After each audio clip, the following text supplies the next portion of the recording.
चीजें जो हमारे आसपास प्रेजेंट हैं उनको हम दो कैटेगरीज में क्लासिफाई करते हैं। First one is the living things and second one is the non living. अब लिविंग थिंग्स और नॉन लिविंग थिंग्स जो हैं they are made up of certain chemical elements. ये कुछ केमिकल एलिमेंट्स से बनी हुई हैं जैसे कि carbon, nitrogen, hydrogen and oxygen. ये केमिकल एलिमेंट्स दोनों में ही प्रेजेंट होते हैं, लिविंग थिंग्स में भी और नॉन लिविंग थिंग्स में भी। फिर हम लिविंग थिंग्स को नॉन लिविंग थिंग्स से कैसे डिफर करते हैं? लिविंग थिंग्स के अंदर ये एलिमेंट्स एक ऑर्गेनाइज्ड मैनर में सेल के अंदर पाए जाते हैं and this cell is the basic unit of life. Hello students, I am doctor Lalita from Hari Science and Maths Academy. Welcome to the new session. Today we are going to study about the first chapter of biology, that is cell. Cell, which is the basic unit of life for any living thing. किसी भी living thing के लिए जो basic unit है life की, that is cell. In earlier class we studied there are two types of cells. One is the prokaryotic cell and another one is the eukaryotic cell. Earlier we also studied that in prokaryotic cell there is not well defined nucleus is present, while in eukaryotic cell nucleus is present. There are different organelles that are found in eukaryotic cell, among which different functions are divided. So today we are going to discuss more details about this cell. The term cell, cell word जो है वो Latin word से derive किया गया। Latin word that is cellula. इस Latin word सेल्यूला का meaning होता है लिटिल रूम। तो जब हमने लास्ट ईयर सेल का स्ट्रक्चर पढ़ा था, यानी कि प्रोकैरियोटिक सेल और यूकैरियोटिक सेल पढ़े थे, तो वहां पर आपने देखा था कि वो क्या होता है, एक रूम की तरह ही होता है। So this cellular word means little room. And this term cell is coined by the scientist name is Robert Hooke in 1665. This cell is the smallest building block of life. Smallest building block का मतलब ये नहीं है कि ये कोई function perform नहीं करता, और you can say this cell is defined as a basic structure. Structural means जिससे जैसे हम घर बनाते हैं तो वहां पर बेसिक स्ट्रक्चरल यूनिट हमारी क्या होती है, एक ब्रिक है। ठीक है, ब्रिक को जोड़ जोड़ कर क्या बनता है, एक हाउस बनता है। Similarly different types of cells को हम अगर असेंबल करें तो एक क्या बनती है, लिविंग ऑर्गेनिजम्स का स्ट्रक्चर बनता है। This structural unit is also the functional unit, means ये सारे फंक्शंस भी परफॉर्म करती है। अब सेल्स के अंदर हमने पढ़ा था, सेल के अंदर हमने पढ़ा था कि डिफरेंट टाइप्स ऑफ ऑर्गेनेलीज जो हैं वो प्रेजेंट होती हैं, लाइक राइबोसोम्स प्रेजेंट है, न्यूक्लियस प्रेजेंट है, माइटोकॉन्ड्रिया प्रेजेंट है। ये सब हम ऑलरेडी एक ब्रीफ ओवरव्यू जो है वो प्रीवियस क्लास में ले चुके हैं। सो ये डिफरेंट ऑर्गेनेलीज जो हैं वो अपना अलग अलग फंक्शंस परफॉर्म करती हैं। इट मींस सेल जो है वो एक फंक्शनल यूनिट है, साथ साथ बेसिक स्ट्रक्चरल यूनिट है। इसीलिए सेल की कंप्लीट डेफिनेशन क्या बनती है, it is defined as a basic structure and functional unit of a living organisms.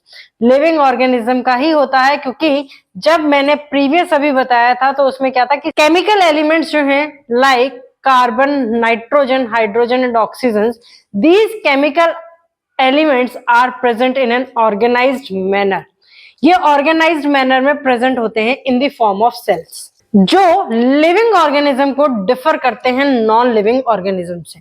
Now अब ये नहीं है कि सारे सेल का स्ट्रक्चर जो है वो आपका क्या होगा, सेम होगा, उनका साइज जो है वो सेम होगा, ऐसा नहीं होता।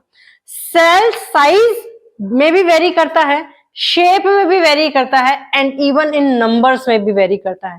किसी ऑर्गेनिजम्स में सेल का नंबर ज्यादा होता है, किसी में कम होता है, किसी में साइज बड़ा होता है, किसी में छोटा होता है। कोई सिंगल सेल एनिमल है, कोई मल्टी सेल एनिमल है। ठीक है, एनिमल है या लिविंग ऑर्गेनिजम्स है, तो there are variations in cell size, shape and numbers. And this cell is capable of performing all the vital functions. Vital functions means जो बहुत जरूरी फंक्शंस हैं लाइफ की सर्वाइवल के लिए या लिविंग ऑर्गेनिज्म के सर्वाइवल के लिए, जो फंक्शंस जरूरी हैं वो फंक्शंस जो है वो परफॉर्म करने में कैपेबल है क्या, this basic unit cell. Now we are going to discuss about the discovery of cell. ये सेल की डिस्कवरी हुई कैसे थी। बोर्ड पर आपको दो पिक्चर शो हो रही हैं। एक लेफ्ट हैंड साइड में पिक्चर शो हो रही है, that is the picture of, वो पिक्चर है रॉबर्ट हुक ने जो माइक्रोस्कोप यूज किया था। उसके ऊपर टर्म कॉइंड भी है, लिखा भी हुआ है कि ये माइक्रोस्कोप है। This microscope is used by the Robert Hooke जब उन्होंने सेल को ऑब्जर्वेशन के लिए यूज किया था। नाउ जो सेकेंड साइड में पिक्चर है वो है सेल्यूलर स्ट्रक्चर जो उन्होंने इस माइक्रोस्कोप में यूज किया। अब जैसे कि मैंने बताया, रॉबर्ट हुक एक साइंटिस्ट थे जिन्होंने 1665 में सेल टर्म को कॉइन किया था, या सेल्यूलर स्ट्रक्चर को स्टडी करने के लिए या ऑब्जर्व करने के लिए उन्हें कॉर्क की थिन स्लाइसेस की और इस माइक्रोस्कोप के अंदर ऑब्जर्व किया। जब कॉर्क की थिन स्लाइसेस को उन्होंने माइक्रोस्कोप के अंदर ऑब्जर्व किया तो उन्हें क्या दिखाई दिया कि कॉर्क के अंदर एक ऑर्गेनाइज्ड स्मॉल कंपार्टमेंट्स जो हैं वो प्रेजेंट हैं, और जो ये स्मॉल कंपार्टमेंट्स हैं इनका स्ट्रक्चर जो है वो रिजेंबल करता है किसके साथ, स्ट्रक्चर ऑफ हनीकॉम्ब के साथ। तो left and right hand side में जो पिक्चर शो हो रही है वो हनीकॉम्ब स्ट्रक्चर की पिक्चर नहीं है, वो कॉर्क के सेल्यूलर स्ट्रक्चर की पिक्चर है जिसमें आपको एक स्मॉल कंपार्टमेंट्स जो हैं वो ऑब्जर्व हो रहे होंगे। ठीक है, सो ये था cellular structure of cork. Now there are different types of living organisms which are made up of cells. We are going to discuss those organisms in detail now. Unicellular organisms, देखो अभी मैंने बताया कि सभी के सभी लिविंग ऑर्गेनिजम्स जो हैं वो हमारे किसके बने होते हैं, सेल्स के बने। अब यूनिसेल्यूलर की मैं बात करूं, यूनि मतलब होता है वन, सेल्यूलर सेल जिसमें वर्ड आ गया cell, so it means the organisms which are made up of one cell, they are known as unicellular organisms। वो लिविंग ऑर्गेनिजम्स जो एक ही सेल के बने होते हैं उनको क्या कहा जाता है, यूनिसेल्यूलर ऑर्गेनिज्म कहा जाता है। जैसे कि अमीबा, पिक्चर जो है वो क्लियरली मैं साथ साथ शो कर रही हूं। Amoeba picture is shown on the right side. Next one is the paramecium, paramecium picture is shown.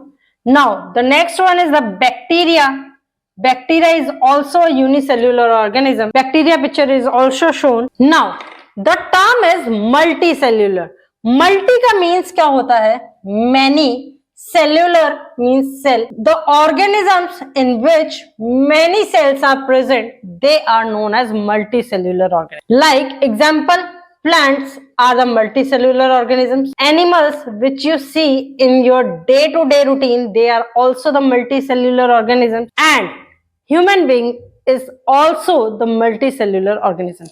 so picture of these plants and animals are not shown over here क्योंकि ये आप अपनी रूटीन लाइफ में देखते हो। जो आप routine life में आपको शो नहीं होते, they are amoeba, paramecium, bacteria and many more unicellular organism. Now cell के बारे में तो पढ़ा कि सेल जो होता है वो बेसिक यूनिट है हमारी किसकी, लिविंग थिंग्स की। Basic unit means basic structural and functional unit है किसकी, लिविंग ऑर्गेनिजम्स। बट सेल कहां से आया या इसके पीछे क्या थ्योरी रही होगी, तो अब उसके बारे में पढ़ते हैं कि सेल थ्योरी जो है वो क्या है। So the next topic is cell theory. Cell theory was proposed by the German scientist. German scientist ने इनको प्रपोज किया था। उन जर्मन साइंटिस्ट का नाम था Matheus Jacobs लाइडन and Theodore Chevon. इन्होंने क्या कहा था, इन्होंने दो मेन स्टेटमेंट जो है वो दी थी सेल थ्योरी में। The two main postulates of this cell theory which was proposed by these two scientist are, सभी ऑर्गेनिजम्स जो हैं वो सेल के बने होते हैं। All living organisms are made up of cell and cell is the basic structural and functional unit of life. ये दो स्टेटमेंट जो है ये इन दो साइंटिस्ट ने जो है वो प्रपोज की। टाइम के साथ साथ इस सेल थ्योरी के अंदर मॉडिफिकेशंस हुए और जो मेन मॉडिफिकेशन फर्स्ट टाइम हुआ that is proposed by Rudolf Virchow in 1868। इन्होंने कहा कि ऑर्गेनिज्म के अंदर न्यू सेल्स जो भी फॉर्म होते हैं they are form from the pre existing cells. मतलब एक ऑर्गेनिज्म के अंदर जो सेल एग्जिस्ट करता है उसी सेल से, एग्जिस्टिंग सेल से न्यू सेल जो है वो फॉर्म होता है। Now here is the list of scientist contribute in the field of cell biology, जिन्होंने सेल बायोलॉजी के फील्ड में अपना कंट्रीब्यूशन दिया। साइंटिस्ट रॉबर्ट हुक ने सेल को डिस्कवर किया। ऑर्गेनिजम्स जो होते हैं वो सेल के बने होते हैं।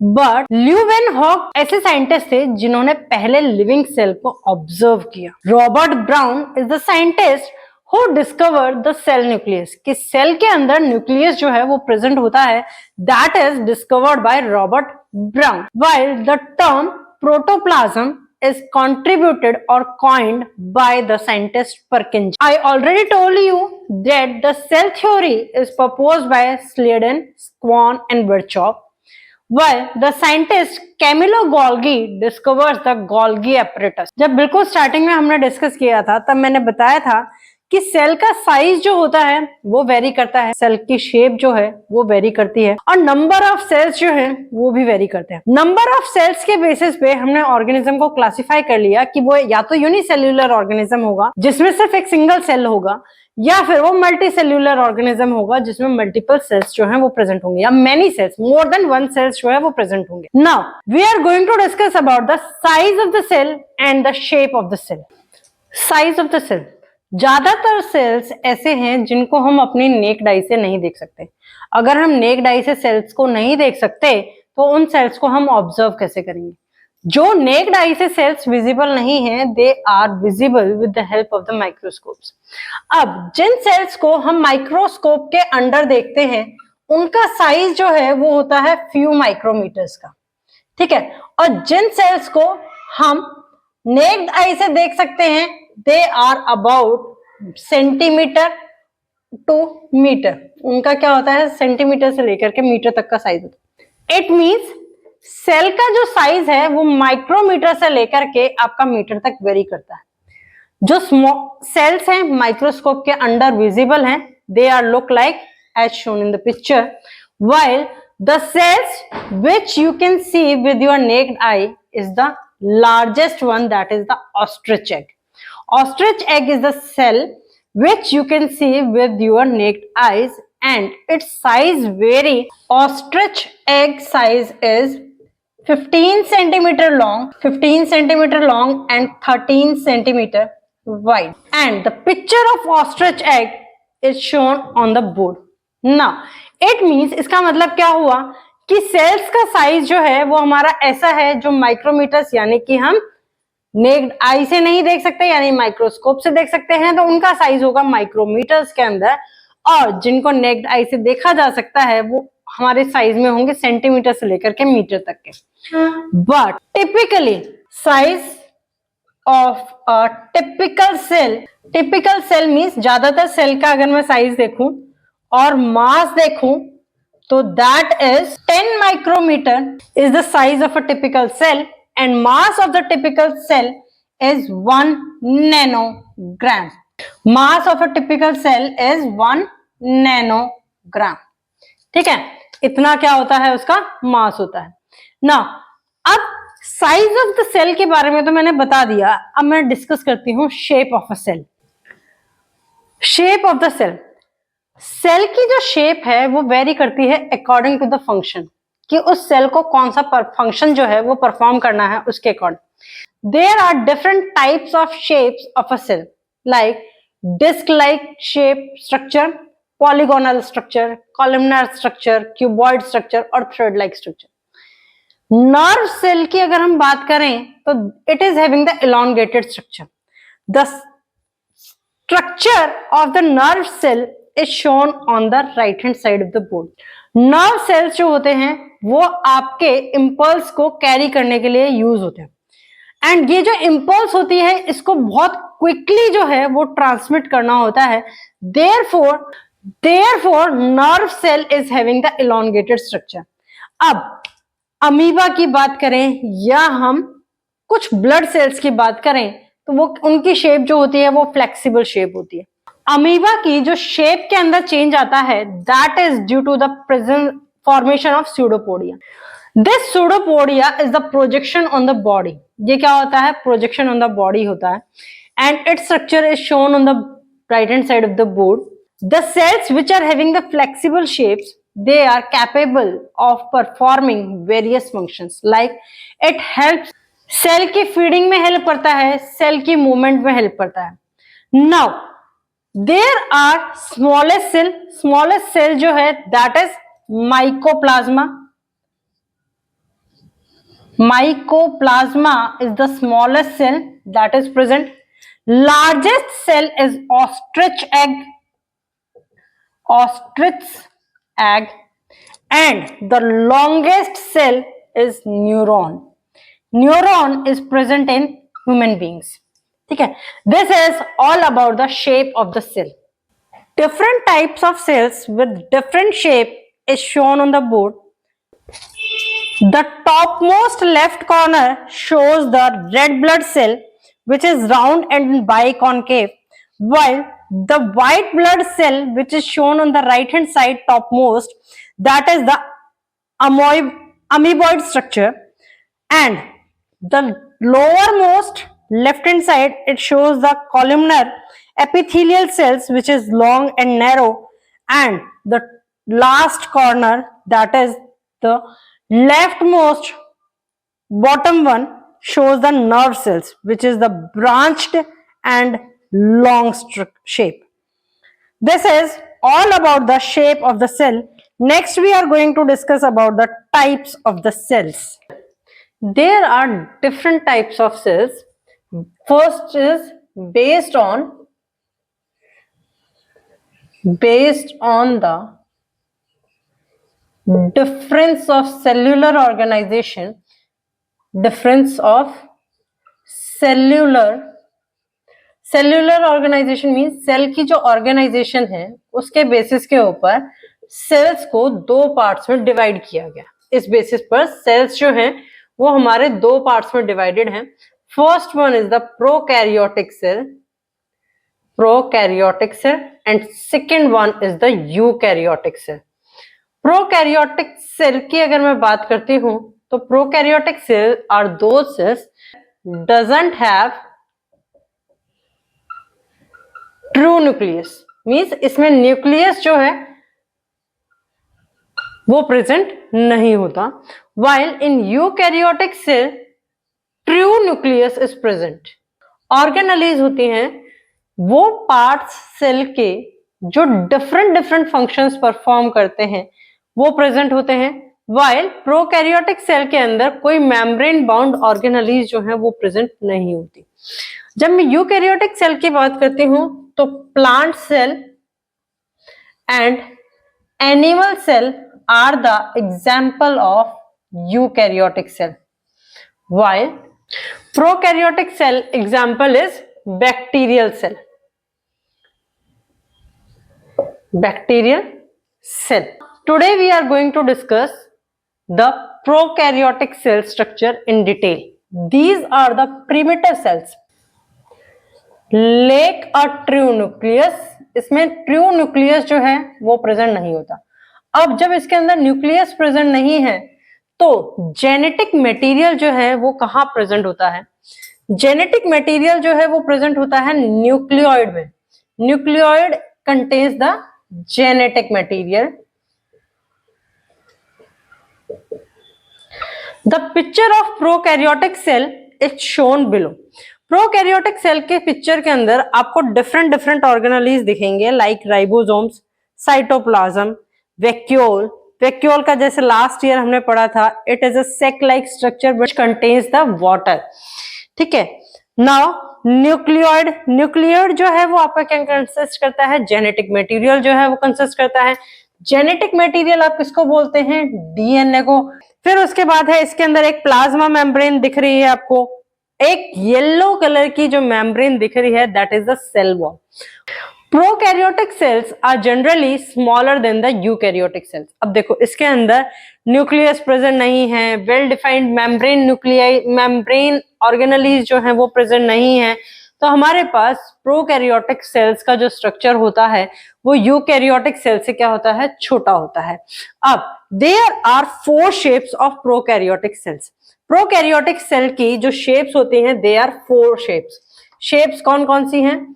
First shape is कोकस, second shape is Bacillus, third shape is Vibrio, and the fourth shape is स्पिरिलियम। ठीक है, प्रोकैरियोटिक सेल्स की 4 शेप्स जो होती हैं वो होती हैं। नाउ चारों शेप्स जो हैं वो किस तरीके से डिफर करती हैं? The picture on the board shows the different types of bacterial shapes. First column shows the cocky shapes या coccus shape, and the second column shows the bacillus shape, and the other two shapes are shown in the third column, that is Vibrio and Spirillum. तो there are different shapes and size is also varying. shape भी vary कर रही है और size भी vary कर रहा है। शेप और साइज जो है वो चाहे चारों के अंदर आपका वेरी कर रहा हो, बट हर एक सेल के अंदर कॉमन स्ट्रक्चर जो होते हैं वो प्रेजेंट होते हैं। So the major component of prokaryotic cells are, first is cell wall. Prokaryotic cell का जो स्ट्रक्चर है वो शो किया हुआ है, उसमें सेल वॉल नेम जो है वो मेंशन है। सेल वॉल बेसिकली है क्या? जो आउटर मोस्ट लेयर होती है किसी भी सेल की, that is known as cell wall. उसको क्या कहा जाता है? सेल वॉल कहा जाता है। And it provides integrity to the cell. Cell को क्या प्रोवाइड करती है? इंटीग्रिटी प्रोवाइड करती है। This cell wall is made up of peptidoglycan. Peptidoglycan क्या है? पेप्टिडोग्लाइकेन जो है that is made up of carbohydrates. जब मैंने स्मॉलेस्ट सेल पढ़ा था तो मैंने नाम पढ़ा था माइकोप्लाज्मा का, बट माइकोप्लाज्मा जो स्मॉलेस्ट सेल है उसके अंदर सेल वॉल जो है वो प्रेजेंट नहीं होती, therefore you can write it as it is absent in mycoplasma. Now the next part of prokaryotic cell is cytoplasm. जितना भी फ्लूइड सब्सटेंस प्रेजेंट है सेल के अंदर वो मिलकर के क्या बनाता है? साइटोप्लाज्म बनाता है। साइटोप्लाज्म का जो है वो आपको क्या दिख रहा है? एक फ्लूइड सब्सटेंस दिख रहा है, वो पूरा सेल जो है वो उसी से भरा हुआ है। इस साइटोप्लाज्म के अंदर जो है सारे ऑर्गेनेलीज जो होते हैं सेल के वो प्रेजेंट होते हैं, but in prokaryotic cell nucleus is not present. So in cytoplasm of the prokaryotic cell no nucleus is present. Now next component is plasma membrane. Plasma membrane वो मेम्ब्रेन है जो जस्ट सेल वॉल के नीचे लाई करती है। ठीक है, it is lying just inside the cell wall. Plasma membrane जो है वो एक बैरियर का काम करती है, सेल कंपोनेंट्स को बाहर आउटसाइड एनवायरनमेंट से आइसोलेट करती है। प्लाज्मा मेम्ब्रेन जो है वो एक सेमी परमिएबल मेम्ब्रेन है। सेमी परमिएबल मेम्ब्रेन का मतलब ये है कि उसमें से कुछ चीजें जो है वही पास हो सकती हैं, सारी चीजें जो है वो पास नहीं हो सकती। सेमी परमिएबल की डिटेल्ड डिस्क्रिप्शन हम ऑलरेडी 7th क्लास में पढ़ चुके हैं। This plasma membrane is made up of phospholipid bilayer. It is made up of phospholipid bilayer की बनी होती है। The next component of the prokaryotic cell is mesosomes. Plasma membrane का जो एक्सटेंशन है, एक्सटेंशन कहाँ होगा? Into the cytoplasm. ठीक है, क्योंकि सेल वॉल से अंदर तो आपका क्या प्रेजेंट है? साइटोप्लाज्म ही प्रेजेंट है। तो सेल वॉल का जो प्लाज्मा मेम्ब्रेन का जो एक्सटेंशन है साइटोप्लाज्म में, that is known as mesosomes. वो क्या कहलाता है? मेसोसोम्स कहलाता है। ये बहुत सारे प्रोसेसेस के अंदर हेल्प करता है, जैसे कि respiration. First one is the respiration, second one is the cell wall formation, cell wall formation etcetera.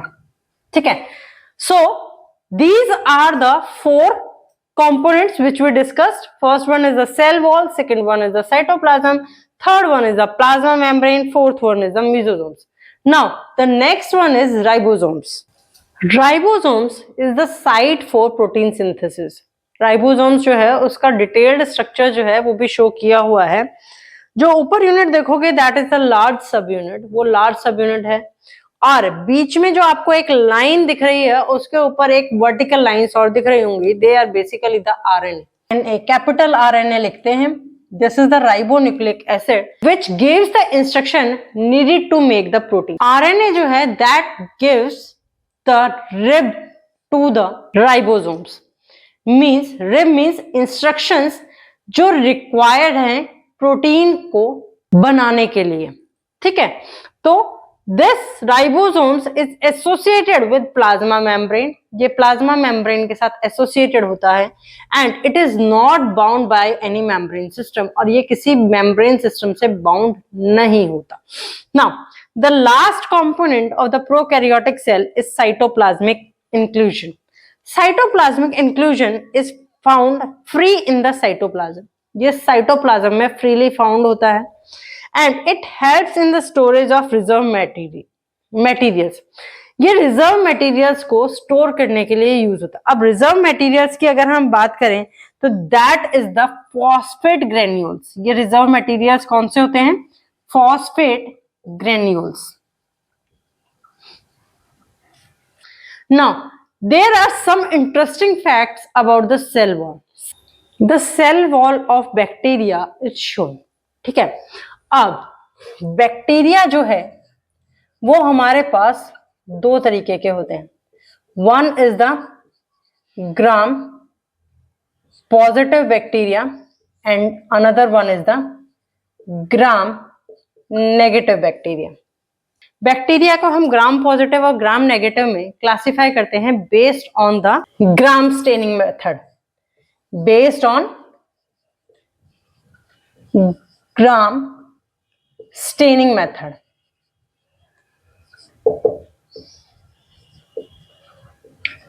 अब यहां जो डायग्राम सेल वॉल का शो किया हुआ है बैक्टीरिया के, this is the diagram of Gram positive bacteria. अब Gram positive bacteria Gram negative bacteria में क्या डिफरेंस है?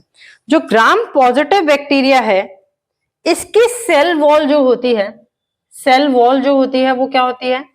थिक होती है, और थिक का मतलब ये है कि that is about 20 to 80 nanometer. While अगर ग्राम नेगेटिव बैक्टीरिया की बात करूं तो इसकी सेल वॉल जो होती है वो थिन होती है, that is less than 10 nanometer, 10 nanometer से कम की होती है। सेल वॉल जो है वो बनी होती है हमारी किसकी? पेप्टिडोग्लाइकेन की। पेप्टिडोग्लाइकेन की बनी होने के कारण जब ग्राम पॉजिटिव बैक्टीरिया जो होते हैं इसके स्टेन्स जो होते हैं, स्टेन्स जो होते हैं वो पर्पल कलर के होते हैं। ग्राम पॉजिटिव के जो स्टेन्स और क्रिस्टल्स होते हैं they are purple colour, while जो ग्राम नेगेटिव बैक्टीरिया होता है इसके जो स्टेन्स होते हैं या क्रिस्टल होते हैं they are of pink colour और रेड कलर के होते हैं। अब आउटर मेम्ब्रेन, अब ये पिंक और रेड कलर जो होता है that is enclosed in an outer membrane. So in gram negative bacteria outer membrane is present, while in case of gram positive bacteria outer membrane is not present। ये outer membrane जो है ये हमारी present नहीं होती किसके अंदर? ग्राम positive bacteria के अंदर। एंड अब इसके अंदर आउटर मेम्ब्रेन प्रेजेंट नहीं होती, therefore these are more susceptible to antibiotic, while इसके अंदर आउटर मेम्ब्रेन प्रेजेंट है, यानी कि ग्राम नेगेटिव बैक्टीरिया के अंदर आउटर मेम्ब्रेन प्रेजेंट है, therefore they are more resistant to antibiotic। Shape की बात करें तो हमने प्रोकैरियोटिक सेल्स की 4 शेप्स पढ़ी थी।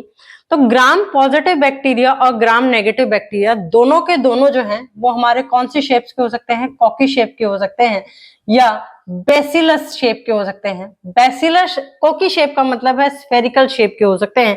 बेसिलस शेप का मतलब है दे आर रॉड लाइक, ये रॉड लाइक भी हो सकते हैं। ये दोनों टाइप्स जो होते हैं ये कॉकी भी हो सकते हैं और बेसिलस भी हो सकते हैं। Now this is all about the first part of the cell, the basic unit of life. Read this chapter till where I teach you. Still, if you are facing any difficulty in any of the topic, please post your query in the comment box. Tomorrow I will meet you with a new topic. Till then, please like, share and subscribe the channel for the video notification. Your one share means a lot for the channel. Thank you.